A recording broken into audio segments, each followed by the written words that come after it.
Trigger finger అంటే వెంటనే surgery చేయించుకోవాలా? చాలామంది ఇదే ప్రశ్న అడుగుతారు. జవాబు అందరికీ కాదు. నేను doctor Raj Kumar, joint replacement trauma surgeon, Khammam. Problem starting దశలో ఉంటే కొంతకాలం రెస్ట్, మందులు, స్ప్లింట్, అవసరమైతే ఫిజియోథెరపీ, వీటితో చాలా వరకు రిలీఫ్ లభిస్తుంది. కానీ నొప్పి తగ్గకపోతే స్టిరాయిడ్ ఇంజెక్షన్ ఇవ్వచ్చు.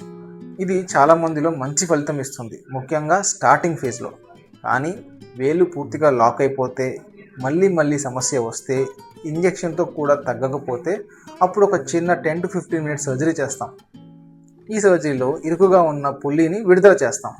దీనివల్ల టెండాన్ మళ్ళీ సాఫీగా కదులుతుంది. చాలామంది అదే రోజు ఇంటికి వెళ్ళి కొద్ది రోజులని చేతి మామూలుగా ఉపయోగించడం ప్రారంభిస్తారు. మీకు లేదా మీ ఇంట్లో ఎవరికైనా వేలు క్లిక్ అవుతూ లాక్ అవుతున్నట్లయితే ఆలస్యం చేయకండి. ఈ వీడియోని షేర్ చేయండి. ఇంకా ఇలాంటి హెల్త్ టిప్స్ కోసం ఫాలో అవ్వండి.